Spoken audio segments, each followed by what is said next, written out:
Hello, welcome back. I'm Jim LaPierre. This is Sober Now, and today's live stream is a Q&A format. Would love to hear your questions, your comments. What's going on with you today? Feel free to drop a comment on any of the several streams that we have going today. And if you haven't already been over to Sober Now's Facebook page, please just give a quick visit, give it a like. You'll get notified about future live streams and other content that we're creating.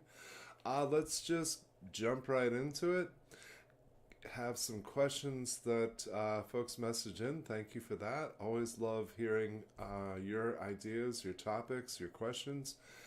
First one, what can I add to continue enhancing my recovery from trauma and substance use disorder? This was posed by somebody who has long-term recovery, long-term substance use disorder recovery, and has been working at trauma recovery for a significant period of time as well. So the questions that I posed to them were really a series of challenges because I love asking people, what is it that you're working on currently? And too often it's a vague kind of general theme. So I'll say, okay, look, can we examine your current goals? What are they? And are they specific? Are they measurable? Do you have people holding you accountable for those? Because vague ideas are like good intentions. We have them, maybe we make some passing effort towards them, but the more specific the goal is, the more we know whether or not we're making progress, what specific steps we can be taking. Describe to me the person that you seek to become, and the steps you're taking towards that is a great challenge. What are the opportunities currently in your life? What are the resources you can draw on? What's the support that you currently give and receive? How are you serving others? And are you allowing yourself to be served? All of those, I think, open doors to opportunity, to enhancing our recovery. And I remind folks all the time, anything that's good for one form of recovery is good for all other forms as well. So everything that we learn about recovery from addiction also has benefit to recovery from trauma and vice versa, in my experience. So what we can add to our recovery is limitless. I'm always encouraging folks to create. I stole this actually from Kurt Vonnegut, one of the best novelists of all time. And I have held on to it because I found that the easiest way to move continuously away from self-destruction is to simply create. So Vonnegut said, practice any art, any music, singing, dancing, acting, drawing, painting, sculpting, poetry, or writing fiction. Write essays, no matter how well or how badly, not to get money or fame, but to experience becoming and to find out what's inside you to make your soul grow. I like Kurt's definition because what he's speaking to is spiritual growth in a way that all of us can be open to. Too many of us get caught up in trying to understand our higher power or working through themes about religion. And just doing what feeds your spirit is in itself a worthy undertaking, but of course we have to identify what that is and what's the path that we can take to explore. I think we would do well to be childlike and just allow ourselves to do something because it's fun without a lot of concern about whether or not we're good at it. So I'm going to jump into a whole series of different investments that we can make in ourselves. And some of these may seem valuable, some might seem silly, and others are a mix of tedious or terrifying.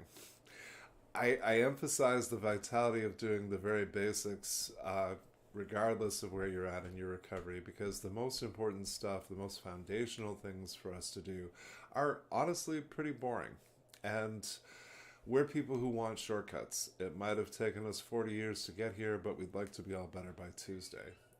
I try to accommodate every challenge, every question I'm asked. So when people do ask me for a shortcut, what I offer them is go to a mirror, look only at your own eyes, and say to the person before you, I'm very sorry, and I promise I'm going to pay attention to you and take better care of you.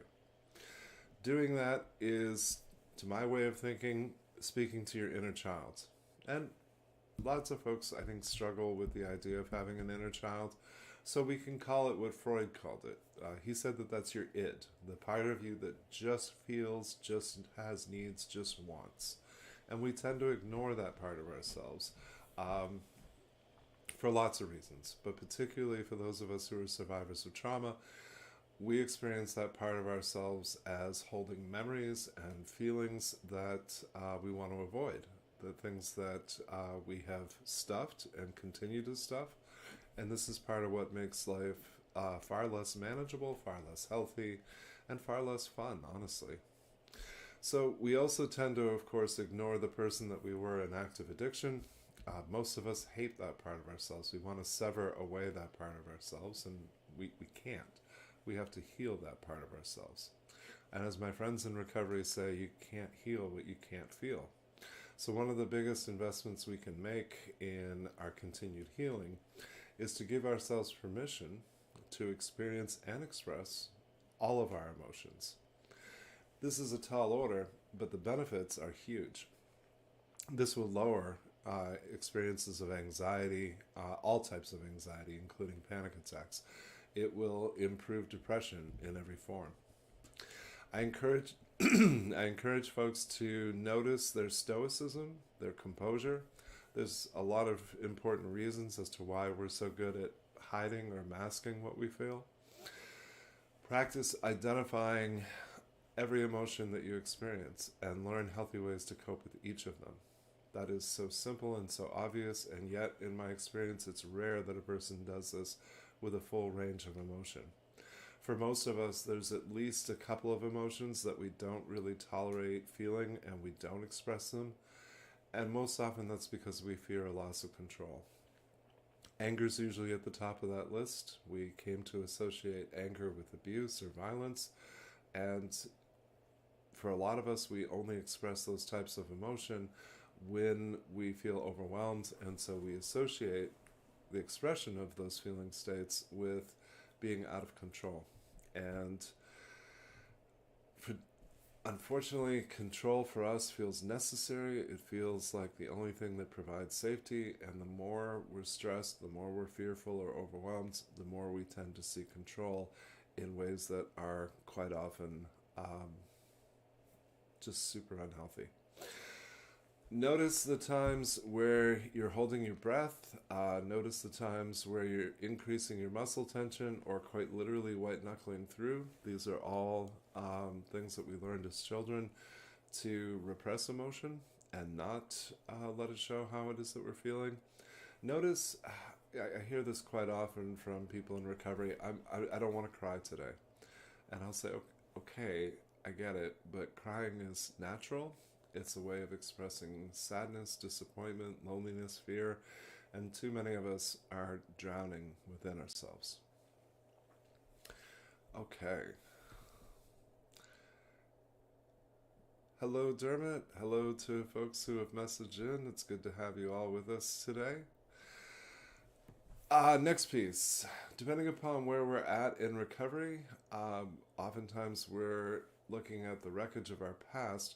But when we do that, we tend to focus on things that are external to ourselves. Things like relationships that we've lost, careers, material possessions, and we tend to overlook some very basic and vital aspects of what's happening internally.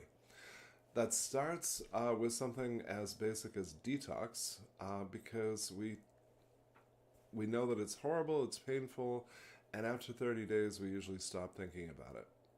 Detox continues for over a year, actually. And so making continued investments in, this is the boring stuff, nutrition, hydration, exercise, having good sleep hygiene, all of these facilitate ongoing healing. And the importance of this can't be overstated because it's so foundational and basic. But it is also the case that every form of healing you engage in facilitates every other form of healing that you need. Looking at some of the basics, how we manage time, how we manage stress, how we deal with anger, all of these have huge benefits and all of these center around release. Too often we are doing a great many things. We have maybe some really solid goals, and we're frequently feeling overwhelmed. And being able to release is kind of the opposite of how we were raised. We were raised to hold everything in.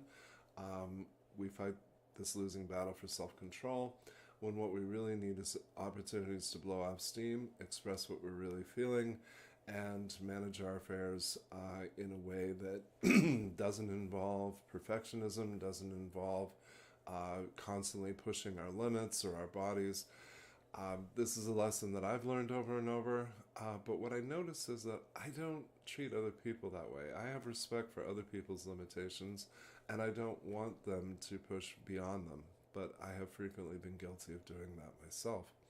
I've come to view not accepting my limitations as disrespectful to self, and I think that's true whether those are physical limitations, mental, emotional, whatever the dimension is.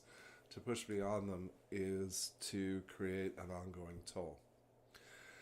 So, really basic suggestions that we tend to overlook. I'm forever encouraging people to go see their primary care physician, because we're people who typically ignore things, and we only seek help in any form when we're absolutely desperate. But doing an annual checkup is always a good idea. Engaging in what we sometimes refer to as alternative treatments is a really great idea to bolster your recovery. And I think of this in two different forms. The first one is activities that you engage in. There's a huge amount of research that says that yoga and similar activities are extremely beneficial for any form of recovery, whether that's addiction or trauma or anything else. Both these types of activities force us to be aware of our physical selves, which is really important because for too many of us, especially as survivors of trauma, we feel disconnected from different parts of selves.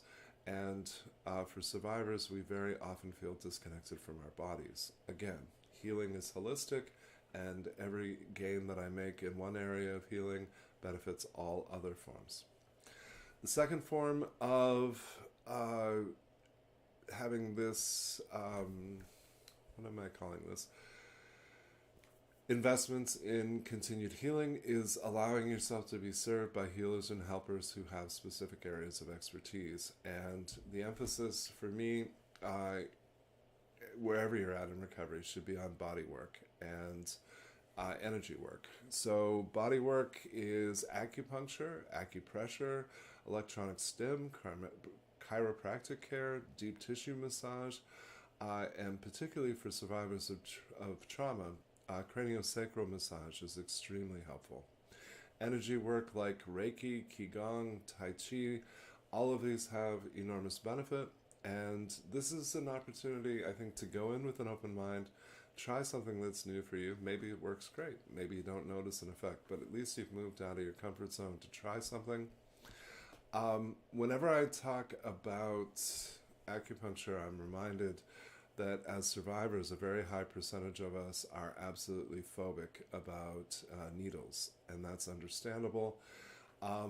When it comes to things like acupressure and acupuncture, it's kind of like tattoos.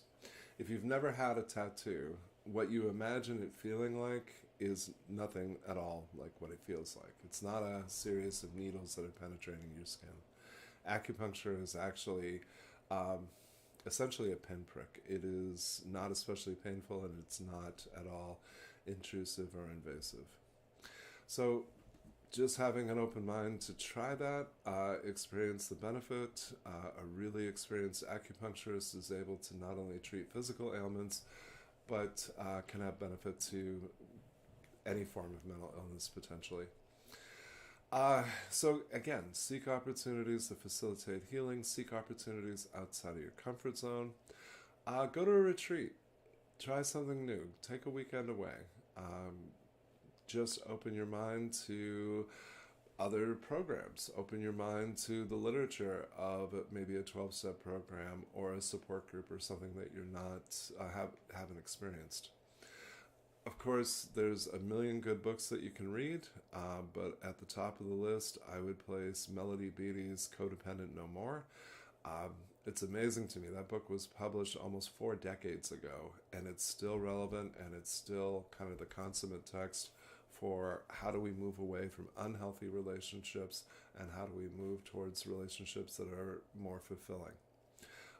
Read Bessel van der Kolk's The Body Keeps the Score.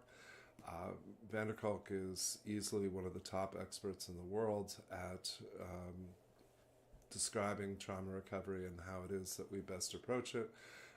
His emphasis on the importance of body work is huge. Rebecca, thank you for writing in. What if part of your trauma is doctor or hospital related? I totally understand that. For all of us, this is such a barrier with trauma recovery, is that trauma comes in literally countless forms. So if having or going to the hospital for a lot of us is traumatic, because it's a trigger for past emergencies, crises, times where a loved one dies. So seeking out health practitioners who maybe work in a private setting, seeking out folks who have expertise in different forms of healing that we know we need. I always want to encourage folks to just do anything that we'd associate with addiction. So, for example, I always want to encourage folks to get an STD panel done. I always want to encourage folks that if they have a lengthy history of alcohol or drug use, that we look at liver enzymes and maybe do a quick blood test. I think when we think about medical treatment or going to see a doctor, we always envision doing that alone and kind of white-knuckling our way through it. I urge folks to have someone that helps them to feel safe, go with them and attend, and any reasonable physician or healer or helper is going to accommodate that. So thank you for that. I think it is an important part, and I think sometimes we need to pursue opportunities that are a little outside of the box. And next question, what about those of us who don't have the funds or don't have the time off? This is where we have to get a little bit creative. So, for example, locally to me, I love recommending my friend Marie. She is with DownEastCommunityAcupuncture.com. She has a small practice practicing acupuncture, and Marie actually works for donations. She's a pretty extraordinary individual who clearly has a love of facilitating healing and understands that there are barriers to getting medical treatment. I've also, in the past, gone to schools. So, for example, a real cheap way to get a good haircut is to go to one of the local beauty schools, because people who are still practicing to get licensed will do it for the tiniest fraction of the price. Same thing with massage therapy schools, same thing with a lot of other forms of healing and helping. So sometimes we have to get a little bit creative. And I always say, look within your current community, because one of my favorite things about the recovery community is people from every walk of life, every profession enter recovery and may have something really wonderful to offer for little or no money. Next question. My sponsor often tells me to pray and meditate, but I'm not sure who or what I'm praying to, and I can't meditate because my mind races. This is actually extremely common. This is a conversation I have with a lot of folks. I think the buffet approach is the best way to approach anything of a spiritual nature, because so many of us get hung up about, is there a God? What is my higher power?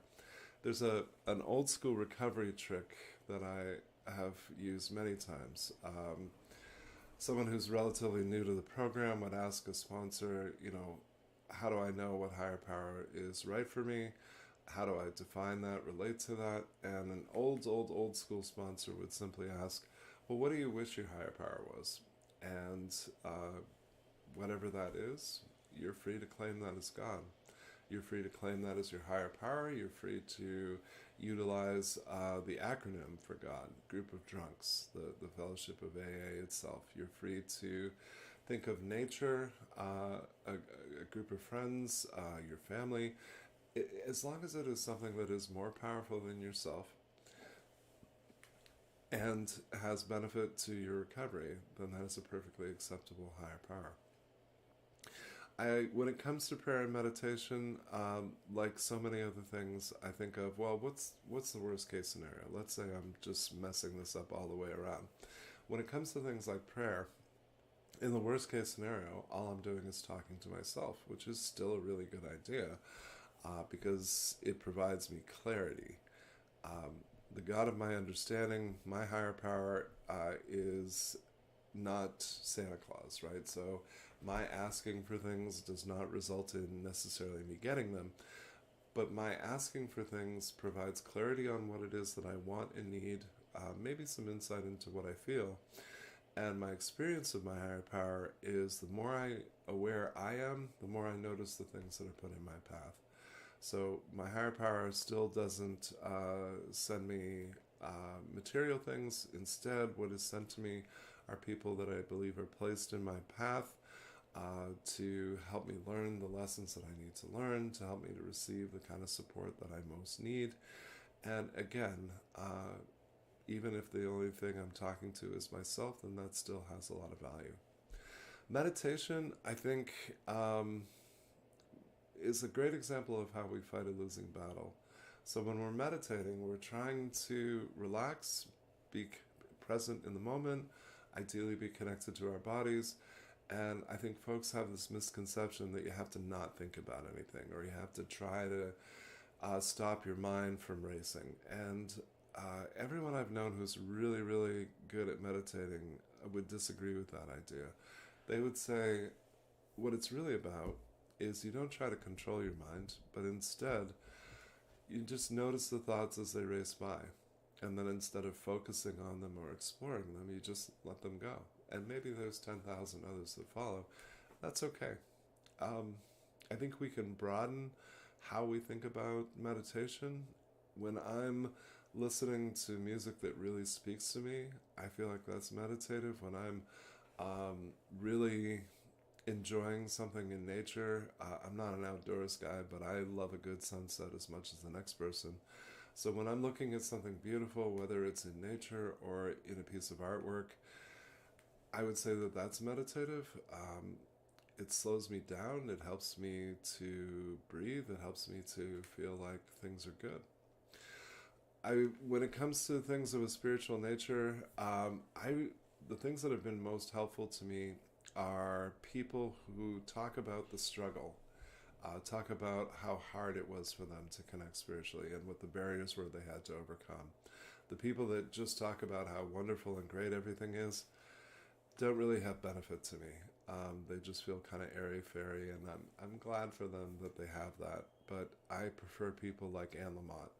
She's a prolific author who talks about how hard recovery is, but she also talks about how hard it is to be connected to ourselves, to be connected to something greater than self, and how much of a challenge it can be to get comfortable with what it is that we believe and value.